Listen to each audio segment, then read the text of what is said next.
नमस्कार। बीएमसी चुनाव को लेकर महा ओपिनियन पोल के आंकड़े सामने आ चुके हैं। बीएमसी चुनाव को लेकर 15 जनवरी को यहां पर वोटिंग होगी और यहां पर उससे पहले यहां पर मुंबई बीएमसी चुनाव को लेकर चौंकाने वाले आंकड़े सामने आ चुके हैं, क्योंकि मुंबई में सियासी आंकड़ा अब तेजी से बढ़ता नजर आया है। और बीएमसी चुनाव में अगली सरकार किसकी बनेगी, क्योंकि इस बार गठबंधन में बड़ी उथल पुथल देखने को मिली है।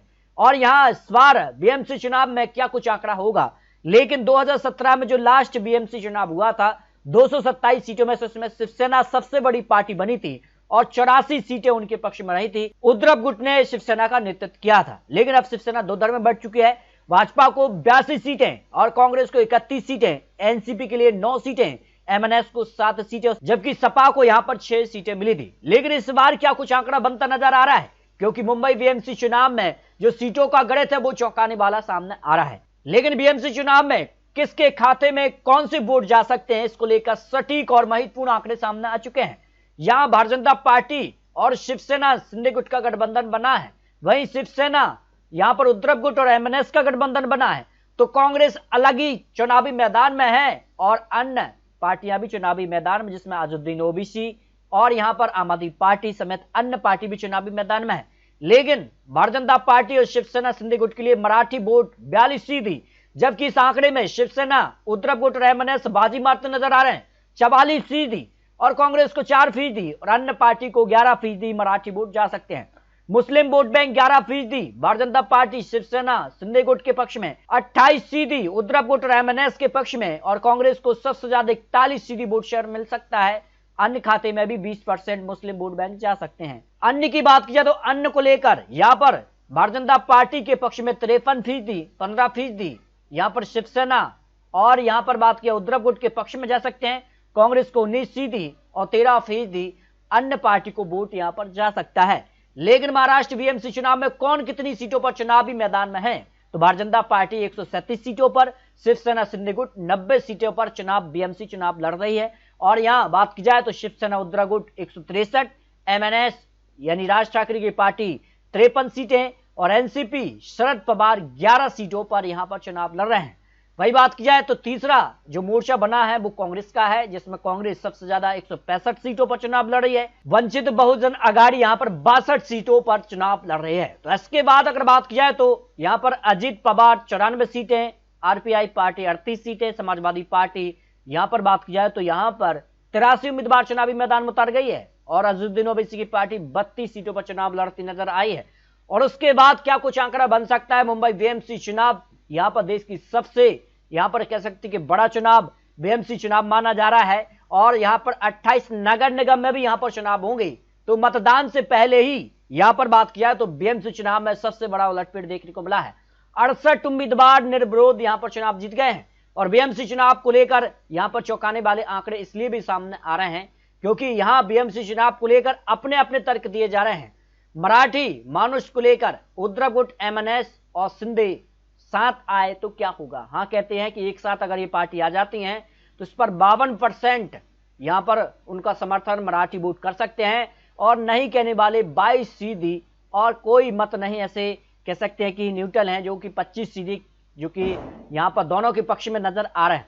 इसके अगर बात की जाए तो यहां पर कांग्रेस को यहां पर बात की जाए तो उद्धव गुट के साथ चुनाव लड़ना चाहिए था, क्योंकि चुनाव इस बार कांग्रेस अलग चुनावी मैदान में है, तो किससे नुकसान होने जा रहा है। तो हाँ कहने वाले 32% लोग कह रहे हैं कि हाँ कांग्रेस को उद्धव गुट के साथ चुनाव लड़ना चाहिए था, नहीं कहने वाले 15% हैं। लेकिन इस बार अलग अलग चुनावी मैदान में है। असली शिवसेना किसे लोग मानते हैं, यहां पर बात की जाए तो एकनाथ शिंदे की पार्टी को 22%, जबकि उद्धव गुट की पार्टी को 45% लोग असली शिवसेना के तौर पर देख रहे हैं। एमएनएस को 1%, नॉन 7% कह नहीं सकते, ऐसे 24% लोग आ जाते हैं।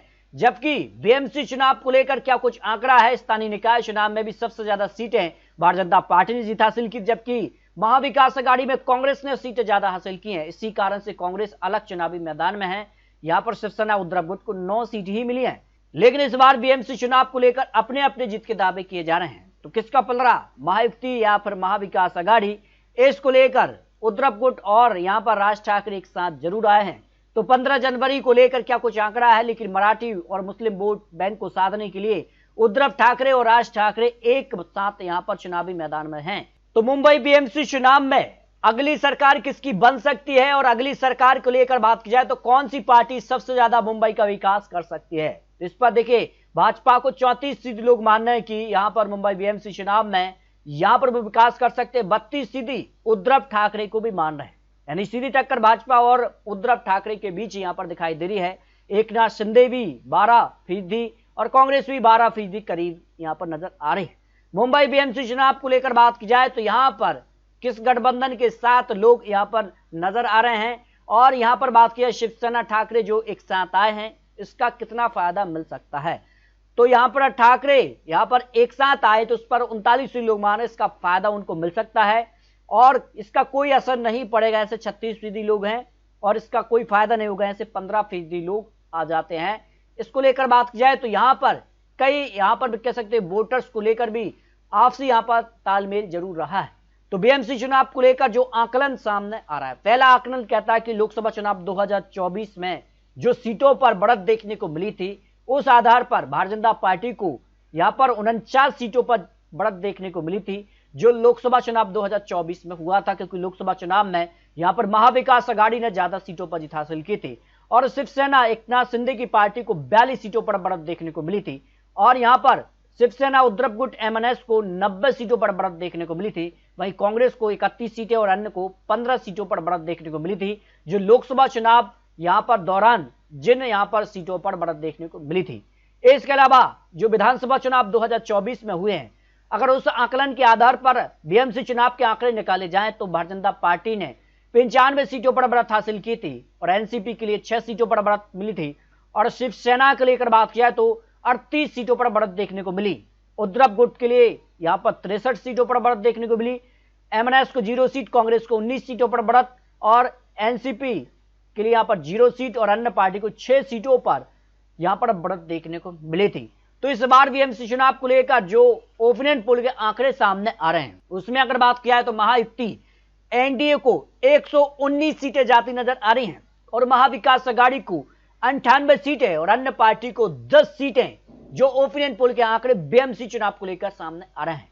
एक और ओपिनियन पोल की बात की जाए तो यहां पर जो है 124 सीटें महायुति एनडीए के पक्ष में, जबकि महाविकास अघाड़ी को 97 सीटें यहां पर जाती नजर आ रही हैं। इस ओपिनियन पोल में भी बीएमसी चुनाव में यानी भारतीय जनता पार्टी एनडीए की सरकार बीएमसी में बनती नजर आई है।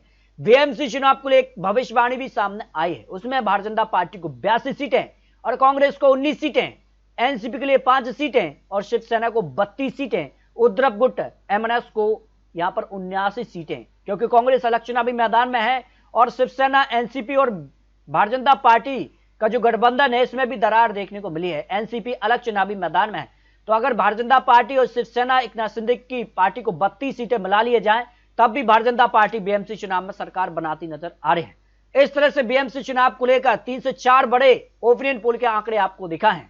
बीएमसी चुनाव को लेकर आपको क्या लगता है, अगली सरकार बीएमसी चुनाव में क्या भारतीय जनता पार्टी की फिर बनने जा रही है या फिर उद्धव ठाकरे यहां पर वापसी करेंगे? ये तो 15 जनवरी को मुंबई की जनता तय कर देगी, लेकिन बीएमसी चुनाव को लेकर अपने अपने जीत के दावे किए जा रहे हैं। मुंबई बीएमसी चुनाव में अगली सरकार किसकी बनेगी, इसको लेकर आप विचार रख सकते हैं। आपको बता दें ये चुनावी आंकड़े चुनावी अनुमान है, 16 जनवरी को तय हो जाएगा मुंबई बीएमसी चुनाव में अगली सरकार किसकी बनने जा रही है। तो आपको अपनी राय जरूर रखनी है। मिलते हैं लेटेस्ट और नए आंकड़ों के साथ, तब तक लीजिए जय भारत।